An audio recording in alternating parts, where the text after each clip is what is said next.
All right, let's talk about something wild. Just imagine for a second you wake up one morning and the internet is just gone. And I'm not talking about your Wi-Fi being a little spotty, I mean the big stuff, the services that kind of run our entire lives. Well, that's pretty much what happened on October 21st, 2025. I mean, look at this list. It was like a digital apocalypse. One by one, the giants started to fall. Netflix, gone. Reddit, down. PlayStation, Roblox, Fortnite, Venmo, Disney+, Snapchat, all of them just wiped out. And you know, this is just scratching the surface. We're talking more than 2,500 companies. Just toast. The sheer scale of it, it's kind of hard to wrap your head around. And this wasn't some abstract, oh no, the servers are down kind of problem. I mean, this quote really brings it home. I nearly starved to death yesterday because the McDonald's app was down. Seriously. People couldn't order food, they couldn't get their groceries, they couldn't even use Duolingo to, ask their neighbor for help in another language. This was a digital meltdown with very, very real consequences. So, what's the one thing all these companies have in common? What's the thread connecting all this chaos? Well, they were all built on the exact same foundation. A foundation that, on that day, just cracked. You see, every single one of them was basically addicted to AWS, Amazon Web Services. Let's dig into how this one single point of failure turned thousands of businesses into digital ghosts overnight. Okay, so before we get into what broke, we kind of have to appreciate the sheer size of what Amazon has built here. It's this massive digital empire that, honestly, most of the time, we don't even notice. It just runs silently in the background of, well, everything. Just think about this number for a second. AWS runs over 350 of these huge data centers all over the world, and they're building hundreds more.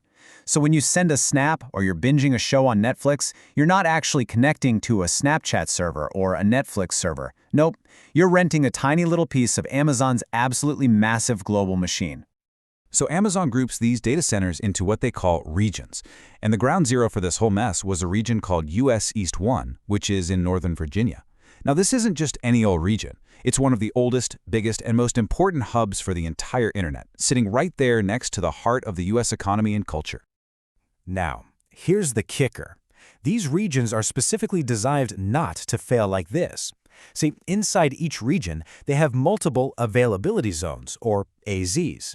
You can think of each AZ as its own little isolated island. It has its own power, its own cooling, its own network.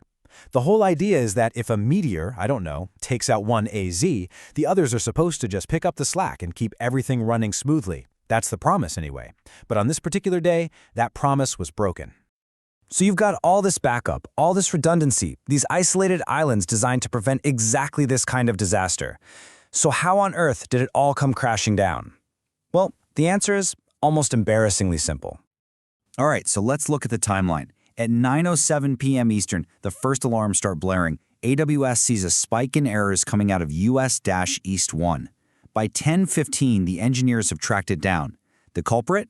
Something called a DNS resolution subsystem. And by 11:30, they pushed out a fix. So that brings up a pretty important question. What in the world is DNS? Probably the best way to think about it is that DNS is the internet's phone book. It's a really simple but powerful analogy.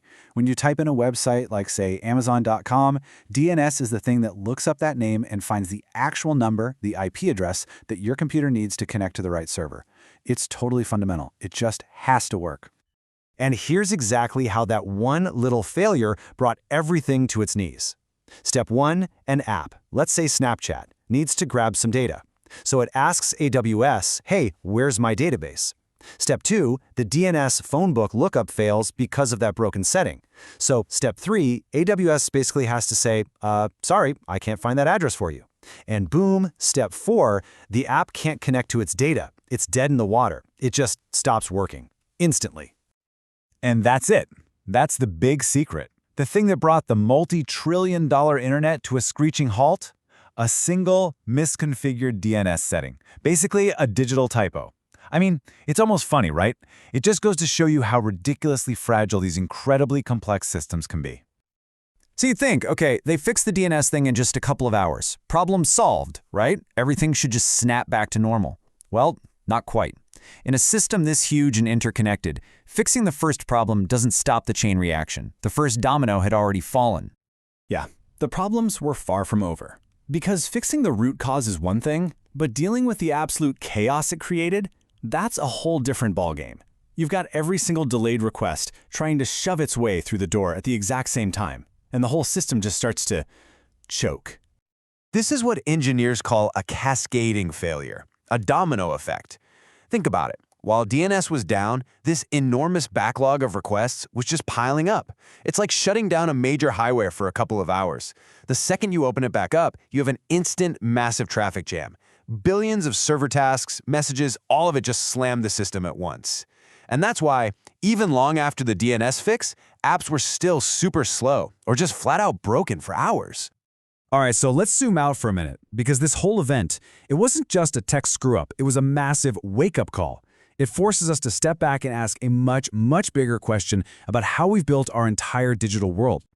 And that question is this: is the internet just too centralized? I mean, is it really a smart idea to have so much of our critical infrastructure, so many of our businesses, our communications, all resting on the shoulders of just one or two giant companies? This outage really makes you wonder if maybe we've put way too many of our digital eggs into one basket.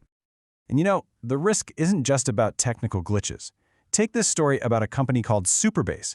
Their users in Europe were down for more than 10 days. And it wasn't because Superbase messed up. It was because, reportedly, AWS just wouldn't give them the server space they needed. This story is a perfect cautionary tale. It shows that your business can be totally crippled, not by a bug or an outage, but by a simple business decision made by the company you depend on. Look, the great AWS cluster of 2025 was a huge mess, but ultimately it was fixed in a few hours.